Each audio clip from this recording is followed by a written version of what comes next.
చనిపోవాలనుకుంటున్నావా? దయచేసి ఈ వీడియో ఒక్కసారి పూర్తిగా చూడి.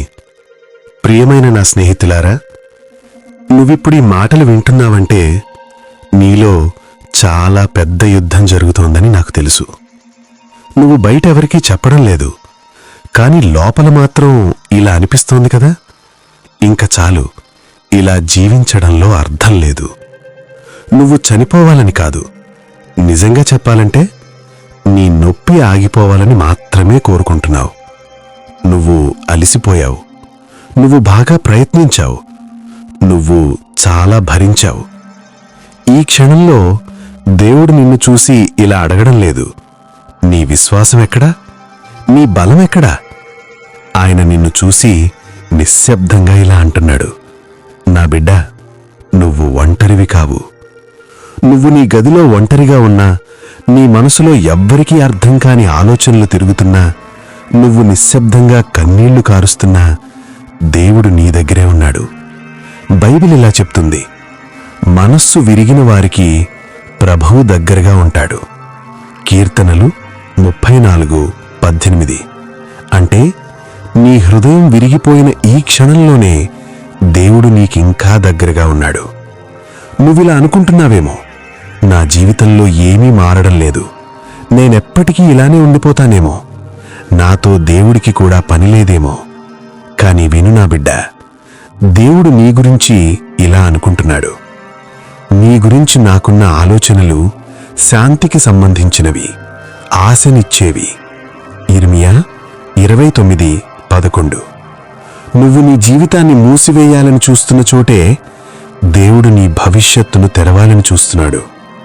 నువ్వు నిన్ను ఓటమిగా చూస్తున్నావు, కానీ దేవుడు నిన్ను ఇప్పటికీ కథ పూర్తవ్వని మనిషిగా చూస్తున్నాడు. నువ్వనుకుంటున్నావు, నా వల్ల ఎవరికీ ఉపయోగం లేదు, నేను లేకపోయినా ఎవరికీ తేడా ఉండదు. కానీ ఇది అబద్ధం. నువ్వు వెళ్ళిపోతే ఖాళీ అయ్యే స్థలం ఈ లోకంలో ఇంకెవ్వరితోనూ నిండదు. నువ్వు దేవుని ఆలోచనలో పుట్టినవాడివి, పొరపాటుగా వచ్చిన జీవితం కాదు. బైబిల్లో దేవుడు నిన్నిలా అంటున్నాడు, భయపడకము, నేను నీతో ఉన్నాను, నిన్ను బలపరుస్తాను, నిన్ను నిలబెడతాను. యెషయా 41:10. నువ్వు బలంగా ఉన్నప్పుడు కాదు, నువ్వు కూలిపోతున్న ఈ క్షణంలోనే ఈ మాట నీకోసమే. కొంతమంది ఈ మాటలు వింటూ ఇలా అనుకుంటారు, దేవుడు నిజంగా నన్ను ప్రేమిస్తే ఇన్ని బాధలెందుకు?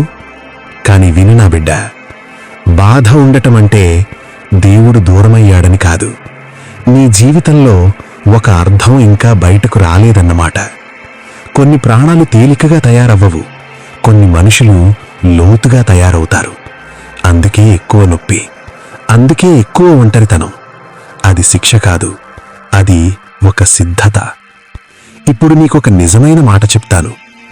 డైరెక్ట్గా మీరు గనక ఇప్పుడు ఈ వీడియో చూస్తూ మీకు నిజంగా ప్రమాదంగా అనిపిస్తోంటే, నీకు నీవే హాని చేసుకోవాలనే ఆలోచనలు బలంగా వస్తుంటే, దయచేసి ఒంటరిగా ఉండొద్దు. ఇప్పుడే ఎవరో ఒకరికి చెప్పు. నీ అమ్మకైనా, నీ నాన్నకైనా, నీ స్నేహితుడికైనా, నీ టీచర్కైనా, నాకు సహాయం కావాలి అని చెప్పడం బలహీనత కాదు, అది జీవితం వైపు వేసిన అడుగు. నువ్వు మాట్లాడితేనే దేవుడు పని మొదలు పెడతాడు. యేసు ఇలా అంటాడు, భారం మోస్తున్న వారందరూ నా దగ్గరకు రండి, నేను మీకు విశ్రాంతి ఇస్తాను. మత్తయి 11:28. ఈ మాటలో ఒక రహస్యం ఉంది. భారం మోస్తూ ఒంటరిగా ఉండమని కాదు, నా దగ్గరకు రమ్మంటున్నాడు. ఈ క్షణంలో నువ్వు చెయ్యాల్సిందొక్కటే. నీ మనసులో ఇలా చెప్పు, ప్రభువా, నాకు అర్థం కావడం లేదు, కాని నాకు నీవు కావాలి. ఇది చాలు. నువ్వు చనిపోవాలని అనుకుంటున్నావంటే అది నీ కథ ముగిసిందని కాదు. నీ నొప్పి ఎంత నిజమో నీ భవిష్యత్తు కూడా అంతే నిజం. నువ్వు ఇంకా ఇక్కడున్నావంటే దేవుడింకా నీతో పని పూర్తి చెయ్యలేదు. ప్రార్థన. పరలోకపు తండ్రి, ఈ వీడియో వింటున్న ప్రతి ఒక్క హృదయాన్ని నీ చేతుల్లో నేను అప్పగిస్తున్నాను. ప్రత్యేకంగా ప్రభువా, ఇప్పుడు జీవితం మీద ఆశ కోల్పోయిన వారిని నీ దగ్గరకు తీసుకో. లోపల భయంతో, ఒంటరితనంతో, ఆత్మహత్య ఆలోచనలతో బాధపడుతున్న మనస్సులపై నీ శాంతిని కుమ్మరించు. వారికిప్పుడే ఈ సత్యం వినిపించు ప్రభువా. నీవు విలువైన వాడివి, నిన్ను నేను వదలను. వారి చీకటి ఆలోచనల మధ్యలో నీ వెలుగును వెలిగించు.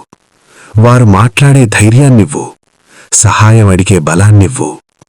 ఈ క్షణంలో ఒంటరిగా కన్నీళ్లు కారుస్తున్న ప్రతి బిడ్డ దగ్గరకు నీవే చేరి వారి హృదయాన్ని ఆదుకొను ప్రభువా. వారి ప్రాణాలను కాపాడు ప్రభువా. వారి భవిష్యత్తును కాపాడు ప్రభువా. ఈ నొప్పి చివరి మాట కాకుండా ఈ జీవితం కొత్త ఆరంభంగా మారేలా చెయ్యు. యేసునామంలో ప్రార్థిస్తున్నాము. ఆమేన్.